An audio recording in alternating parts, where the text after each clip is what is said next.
bien que la rigueur du climat nous invite à rester encore bien au chaud, la vie s'écoule au jardin. Dans ce numéro, nous vous proposons de partir à la rencontre d'espèces utiles mais invisibles, de préparer aussi nos semis et de prendre soin de nos jardins d'intérieur. Entrez, c'est ouvert!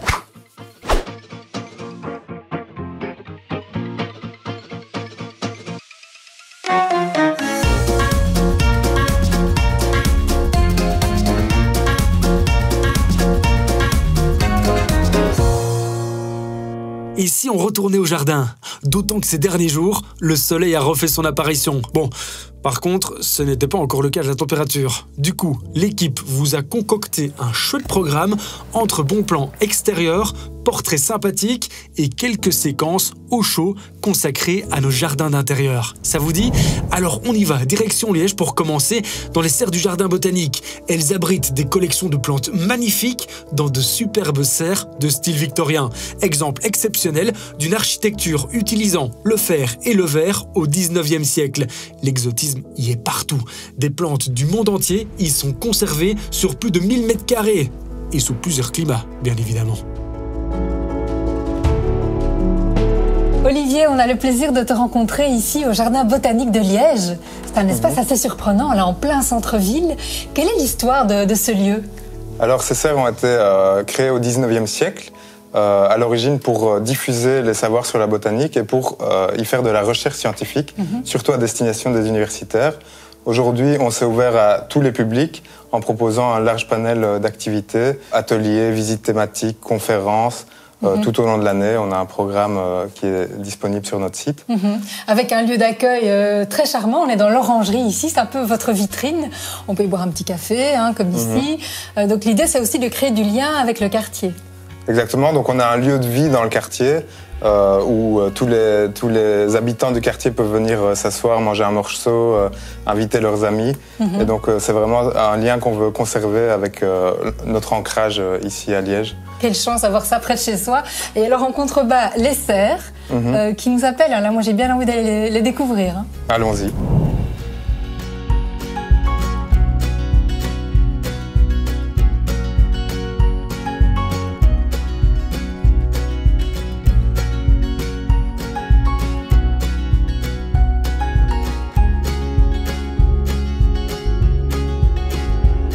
Mais c'est absolument magnifique. Franchement, on commence fort, Olivier. On est dans quelle serre ici? Ici, c'est la serre canopée, donc ça représente les étages supérieurs de la forêt, ici tropicale humide. La plante centrale dans cette serre, c'est le vanillé, qui est étroitement lié à l'histoire des serres du Jardin botanique de Liège, puisque Charles Morel, en 1836, a découvert comment obtenir des fruits en dehors de son pays d'origine, qui est le Mexique. Et c'est d'ailleurs grâce à cette découverte que 5 ans plus tard, on a pu fonder le Jardin botanique de Liège. Et que la vanille a été commercialisée à une échelle beaucoup plus large, mondialement. Tout à fait. On voit les gousses là qui ont été pollinisées cette année, c'est ça? Oui, c'est ça. Donc elles ont été pollinisées l'année passée, donc ça fait un an qu'elles sont en train de grandir. Et il faudra encore une année pour qu'elles mûrissent. D'accord. Et ça sont les racines aériennes de la plante? Ça, ce sont ces racines aériennes. C'est par là qu'elle va capter l'humidité ambiante. C'est génial. Pour grandir. Et quelles sont les autres histoires que tu nous racontes ici dans cette serre? Alors, chaque plante a une histoire particulière. Celle-ci que j'avais préparée est une plante myrmécophile. Oh, c'est bizarre. C'est une plante qui vient en relation avec les fourmis. Donc, elle prépare des galeries, des loges. Et en échange, elle bénéficie de la protection des fourmis et de nutriments que les fourmis lui apportent. Donc, vraiment une collaboration win-win. C'est ça. C'est complètement incroyable, ça. Et alors, évidemment, dans toutes les serres, il y a des histoires incroyables comme ça. Chaque plante a une histoire à raconter. Et on est là pour les traduire. Bon, ben, tu m'emmènes alors? Allons-y.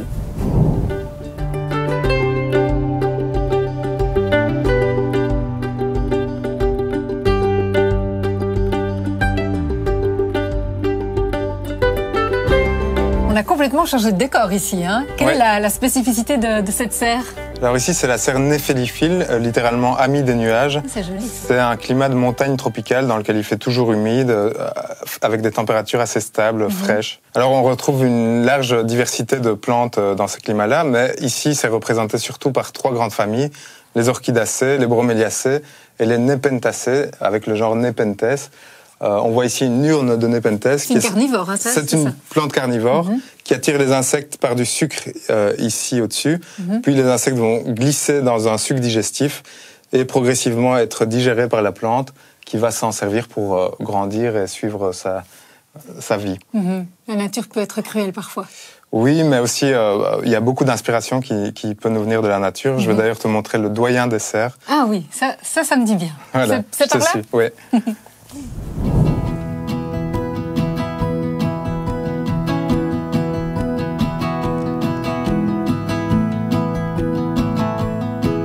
Alors ici, on est dans la serre centrale avec le plus vieil individu des cerfs qui doit avoir pas loin de 500 ans. Incroyable. Un Encéphalartos longipolus.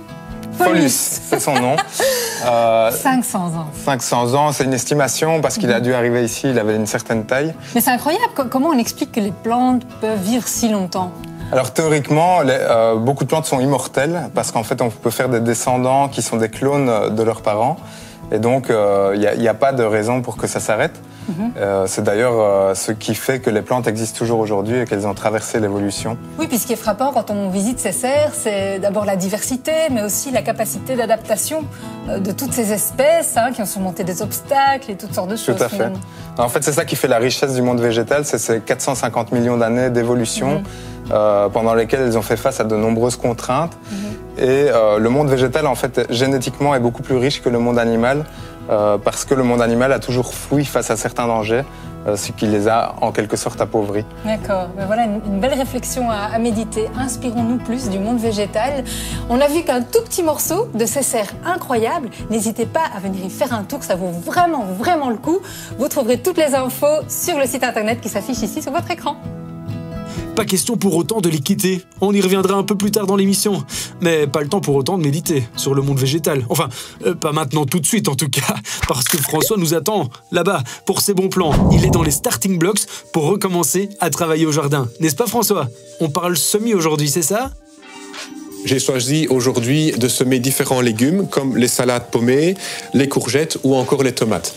Donc pour cela, on va élaborer différentes techniques de semis. Ce qui est important de savoir dès le départ, c'est que pour réaliser un semis, il faut mettre la plante dans des bonnes conditions de germination. Il est aussi important de se munir d'un bon terreau de semis. Donc ce terreau aura les caractéristiques suivantes. Il sera très drainant, donc avoir suffisamment d'aération au niveau du terreau. Cette aération est notamment apportée grâce à la perlite qui va vraiment permettre à l'eau excédentaire de s'évacuer. C'est extrêmement important pour éviter les maladies comme la fonte de semis qui peut arriver et détruire l'entièreté de vos semis. Je vais commencer par réaliser le semis des salades paumées. Donc pour ce faire, je vais disposer le terreau dans la terrine, le tasser très légèrement et ensuite disperser les graines de salade à la volée. Elles sont en effet très petites et on ne va pas passer son temps à les individualiser une par une. Ensuite, on va très légèrement les recouvrir et humidifier le terreau.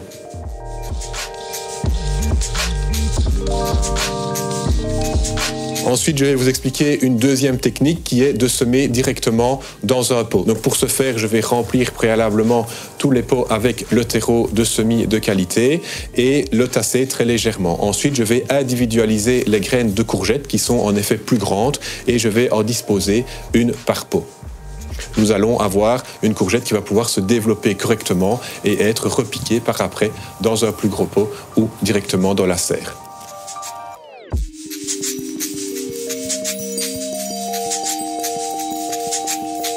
Maintenant, je vais vous exposer une dernière technique qui consiste à faire des mottes pressées. Donc, pour cette technique assez spécifique, on va tout d'abord utiliser un presse-motte, donc un appareil à fabriquer des mottes, et aussi un terreau bien adapté à la réalisation de mottes pressées. Donc, ce terreau aura la caractéristique qu'une fois mélangé à l'eau, on va avoir quelque chose de dense qui va pouvoir tenir en bloc. J'ai choisi ici des semences de tomates. Donc la particularité ici de la faire en mode pressé, c'est qu'on va avoir un terreau plus dense qui va permettre à la tomate de rester plus compacte et de ne pas filer. Donc pour avoir une belle motte, il faudra avoir un bon équilibre entre la quantité d'eau et la quantité de terreau. Et on s'en aperçoit, une technique simple, en pressant notre motte et en voyant l'eau qui commence à s'écouler.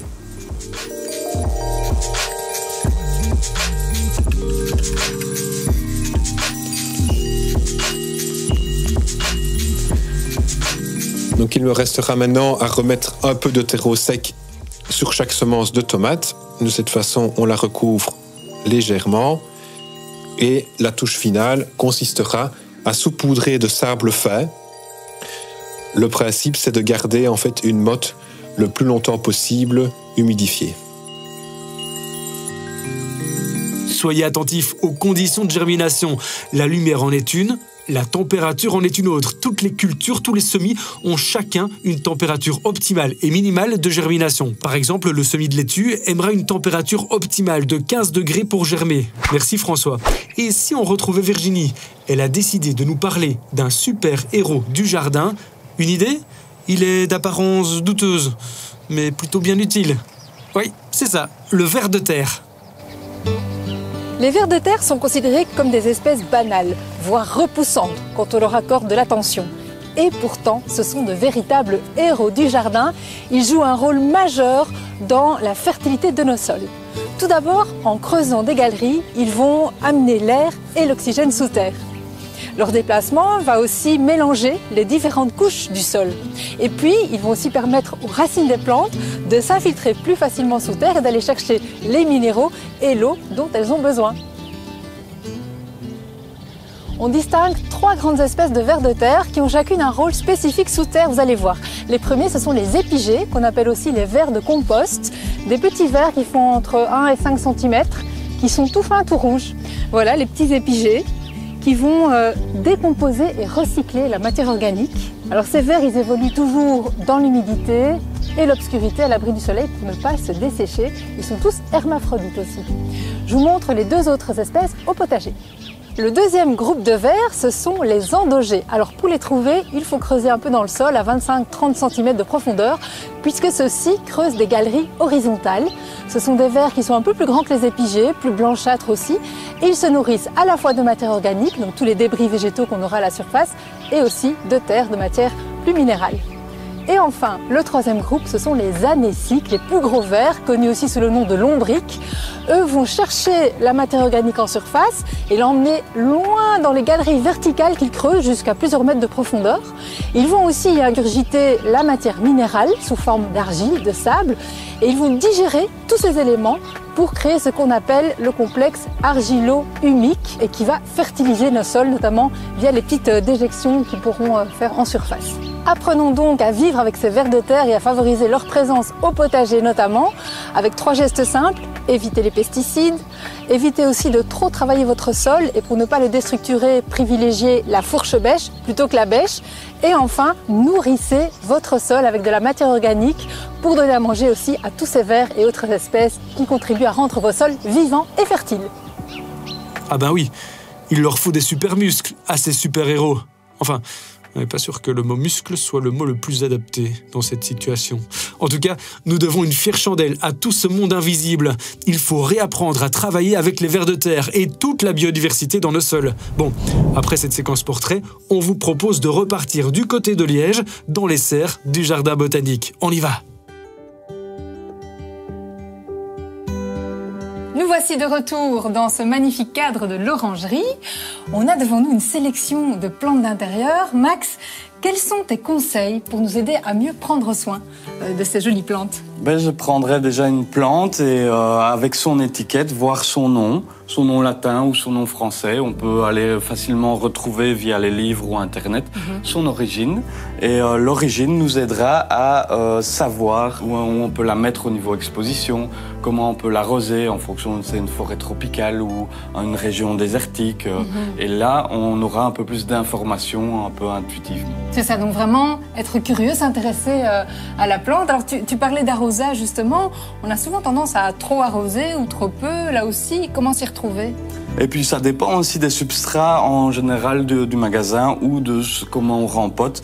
On va structurer avec des petites pierres, là ça va être plus drainant. Si on va mettre que du terreau, ça va être lourd, garde bien l'eau. Donc il va falloir vraiment prendre du temps entre les arrosages. Simplement mettre son doigt dans le terreau pour voir s'il est encore humide ou pas. Ça a un bon indicateur. Les feuilles qui pendent trop vers le bas auront tendance à avoir soif. Celles qui sont bien érigées seront contentes, donc pas besoin d'arrosage. Alors il y a aussi l'exposition évidemment qui est importante. On ne sait jamais si on doit mettre ces plantes proches de la fenêtre ou plutôt à l'ombre. Ça dépend aussi, j'imagine, de la variété.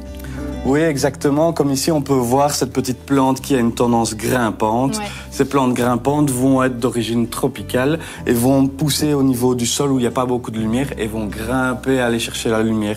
Donc, on peut déjà mettre celle-ci, le pot, à l'ombre et elle ira chercher d'elle-même la lumière. Ensuite, on aura des plantes de régions plus désertiques qui, elles, auront besoin d'une plus grande luminosité. Comme celle-là, là, c'est quoi Ça, c'est un euphorbeux. Ce n'est pas un cactus. Et la petite différence, c'est simplement en l'habillement, on peut y voir un latex qui sort. Et ce latex est vraiment particulier aux euphorbes, alors que les cactus, eux, ont une sève transparente, donc quand on les abîme, on ne les verra pas. Euphorbes plutôt d'origine africaine et les cactus plutôt d'origine américaine. D'accord, c'est passionnant. Et puis, quelque chose qu'on oublie aussi, Max, c'est de rempoter sa plante. Souvent, on la laisse dans le même pot pendant des mois, des années. C'est pas terrible, ça. Oui, exactement. Certaines plantes ont vraiment besoin de manger plus que d'autres et le rempotage est une bonne manière de leur apporter cette nourriture. On le verra par les racines qui iront chercher leur nourriture ou même des petites maladies, carences, au niveau des feuilles qu'on verra, ici la feuille séchée, ou des variations dans le vert de la feuille. Bon, on va la rempoter alors celle-là. Exactement, oui, j'ai un rempotoir juste ici, allons faire ça. C'est parti. Comment s'appelle cette jolie plante, Max? Là, jamais plantée. Du coup, nous allons la replanter. Okay. Donc pour ce faire, on prend le pot, on vient appuyer légèrement sur le pot pour décompacter la terre, on tire, la terre s'enlève, on nettoie les racines légèrement, on peut toujours en laisser. Hop. Donc nous allons enlever notre pot, changer de pot, on prend un pot légèrement plus grand, pas besoin de prendre beaucoup plus. Il y en a qui coupent les racines, mais c'est pas obligatoire. Hein. Non. Moi j'aime bien. On a un sol vivant ici que j'utilise, qui vient de pépinières belges avec des bactéries et des champignons qui vont vraiment permettre à cet engrais de pouvoir être assimilé plus facilement à la plante. C'est un engrais organique, hein, ça? Exactement, un peu solide, donc du coup qui va avoir une diffusion plus lente. Okay. Tu peux mettre la pumice. Pour drainer ça? Oui, la pumice qui va drainer, structurer le sol, éviter que trop d'eau reste. Et vas-y, tu peux. Il y a vraiment, on va mettre un bon tiers, même si on exagère, ce n'est pas grave. C'est de la pierre volcanique, ça, Max, c'est ça? Exactement, c'est la fumée, la fumée des volcans qui s'est durcifiée et qui est devenue minérale. Et tu as des alternatives aussi à cette pierre volcanique? Aussi, il y a simplement la lave volcanique qu'on peut aussi mettre. Donc, elle est assez chère, mais la taille est intéressante. Ou sinon, nous avons nos bons pots cassés que nous pouvons prendre avec un marteau, réduire en pièces. C'est un peu grand, effectivement. Oui, de toute façon, réduire en pièces. Et ensuite, on prend notre pot, une petite poignée pour le fond. On vient y poser notre plante. On prend le reste, on en met légèrement sur les côtés. Et alors tu remplis quoi, jusqu'au niveau du collet? Oui, il y a des plantes ont des collets, certaines d'autres pas. Ah oui. Mais ça, on voit, le collet, c'est la séparation entre la plante et les racines. Oui. On appuie bien. Et puis là, on a un petit rebord qui va nous permettre de pouvoir arroser simplement. Bon, voilà, elle a tout ce qu'il lui faut, là. Hein. Bon, moi, Seb, je vais continuer à faire un petit tour et prendre quelques photos parce que cet endroit est absolument inspirant. Ça me donne des idées pour chez moi.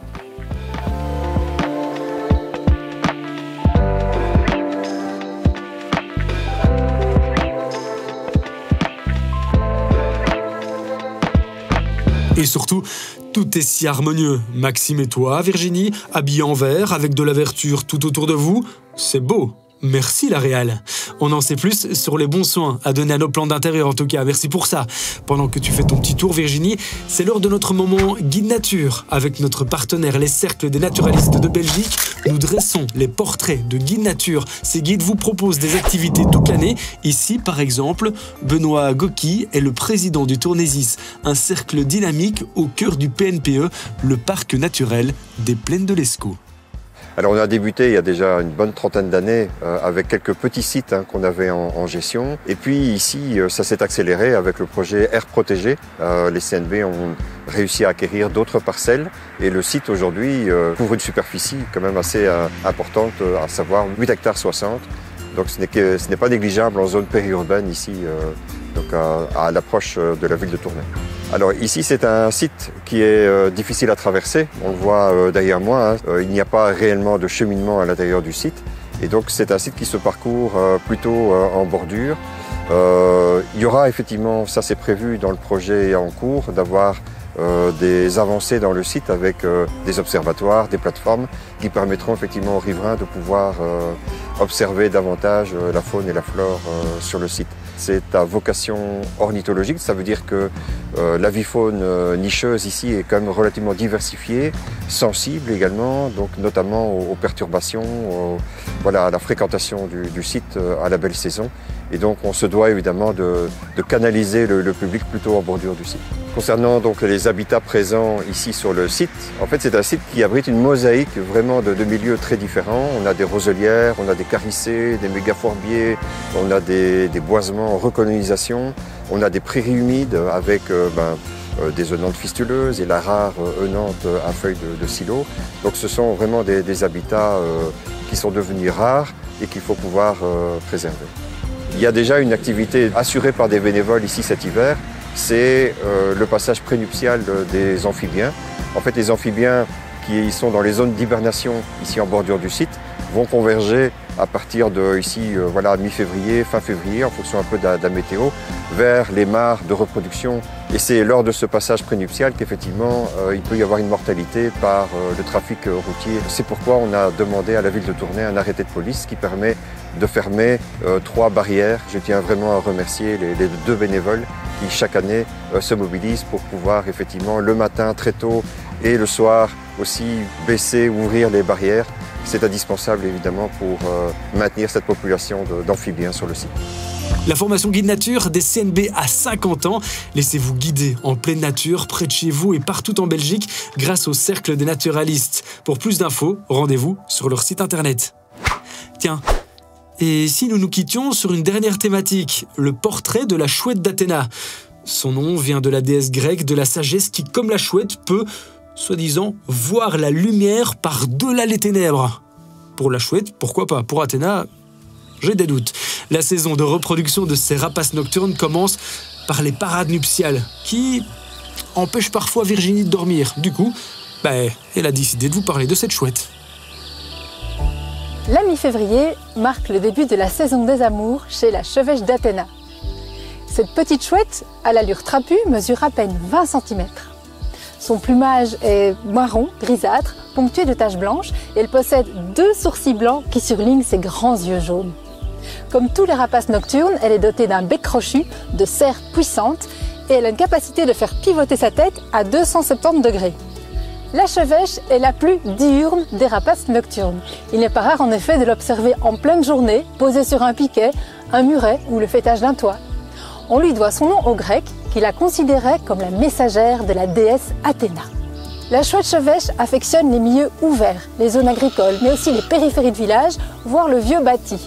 Son menu est très varié, elle chasse les petits campagnols et autres micro-mammifères, les vers, de temps en temps des petits oiseaux, des batraciens, etc. Elle est profilée pour la chasse nocturne, avec sa vue perçante, son ouïe très fine et puis surtout son plumage adapté qui lui permet de voler dans un silence total.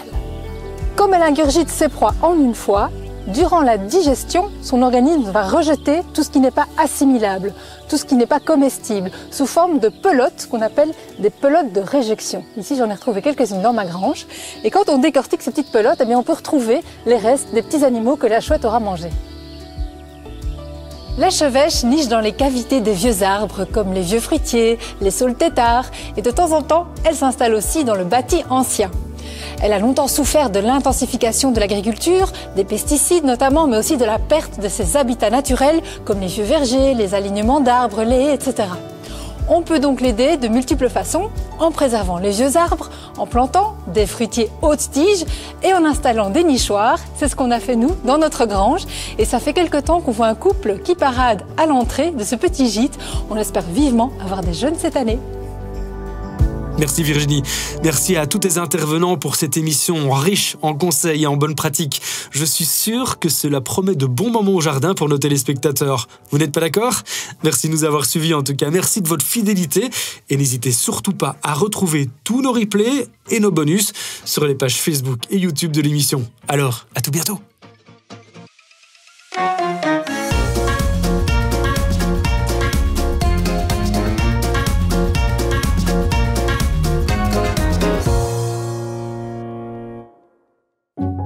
Ce mois-ci, notre partenaire DCM vous propose de gagner un sac de terreau pour vos semis et bouturages. Il s'agit d'un terreau de structure fine avec de la lave et de la perlite pour un milieu de culture aéré et une bonne répartition de l'eau. Il est enrichi en engrais organiques avec un apport d'oligo-éléments pour obtenir des plantes saines et vigoureuses.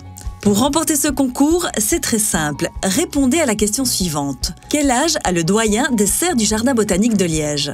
Envoyez-nous votre réponse par mail à concours@canalzoom.be ou par message privé sur la page Facebook d'Entrée c'est ouvert. Bonne chance!